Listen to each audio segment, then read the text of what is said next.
I'm Sedat Pakay, the photographer whose work is hanging in the gallery of this museum. They are photographs of the writer James Baldwin, and I shot these photographs in 1964 to 1966 in Istanbul, where Mr. Baldwin was living at the time and writing. 1964, right after graduating from the high school, I saw a news article in one of the local papers saying that famous American writer visiting Istanbul.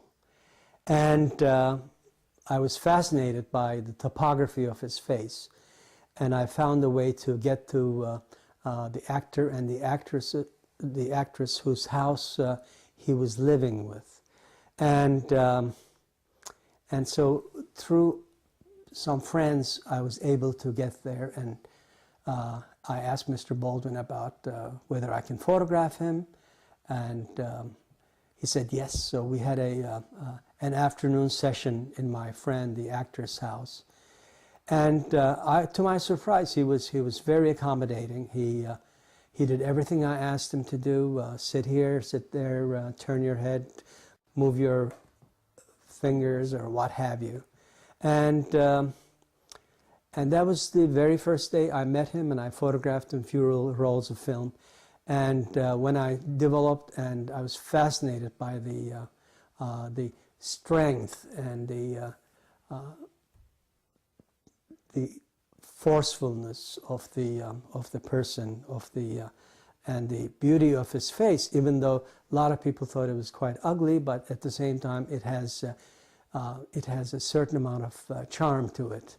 And he was very articulate, and also very charming, and very knowledgeable, and he talked about many subjects while I posed him and photographed him.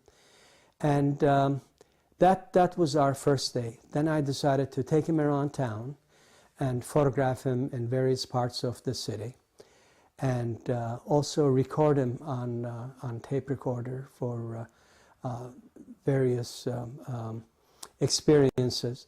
And the reason he moved to Turkey was the demands on his time in New York. You know, between late 50s and early 60s, he had 4 bestsellers in a row. And so everybody wanted a piece of Baldwin. He was involved with the civil rights movement, March on Washington with Martin Luther King and other leaders, black leaders. And so he was in Turkey. It was a respite for him. It was a time of having time of relaxation, and having the proper amount of time to find himself without any kind of interruption by the friends and the media and what have you. So he was very comfortable in Istanbul. Listening to Baldwin was a revelation. I mean, this man was very knowledgeable, very articulate, very erudite, and he really has the right words in his speech as well as in his writing. And his essays are absolutely fascinated me. And I read more of his essays, the book of his essays, than his fiction work. And so I would see him occasionally in New York. I would come from New Haven to see him. And as I said, share dinners with him, with his family, and got to know them and photograph him. I wanted to make a film on him because he was an excellent subject. He was, I mean, he had a great camera presence, and the way he talked was ideal for a documentary. So I proposed this to him, and he said, let's do it. And processing, we shot Baldwin all over the town and in his apartment, talking about his personal life.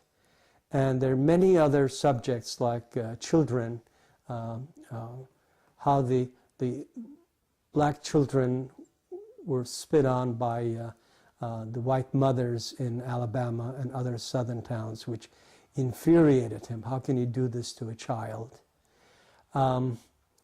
So some of those I included in the film as it's shown in the museum here, that you'll be able to good document of a well-known personality. And he's talking about very freely about his life, his preferences, and his struggles in the during the civil rights movement. And he didn't talk about Malcolm X or Martin Luther King, but I photographed, the idea was to film him with the background of a very exotic, very non-American city, Istanbul. And I wanted the audio to be about his own reality, so we would have a contrasting background, visuals, and audio. So I put them together when I edited, and I'm very glad the museum here, the Northwest African American Museum, were interested and very kind enough to treat myself and my wife to visit the museum at the opening, and I think they did a superb job in putting the pictures, exhibiting them, and presenting the pictures in a very proper and exquisite and tasteful way.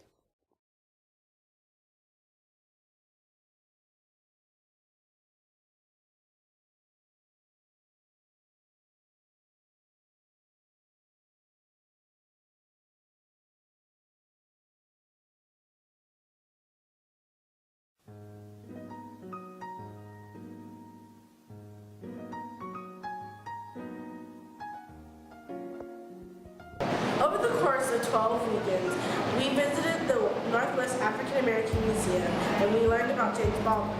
During the time, we also got to learn and work with people from White Tech who taught us how to make videos, which we then made a video talking about James Baldwin.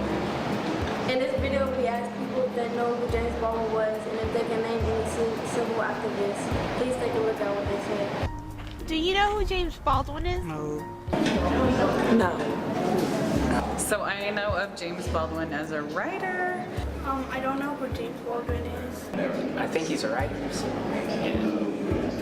What he said. Do you know any civil rights activists? Like Martin Luther King or Malcolm X. I know about your, typical Martin Luther King Jr. and Rosa Parks. As you can see, not a lot of people know who James Baldwin was. So we took them on a tour and shared with them what we learned. I am worried about getting my work done, getting on paper, which is the best way for me, a search and record, which hopefully would be of some value to somebody someday.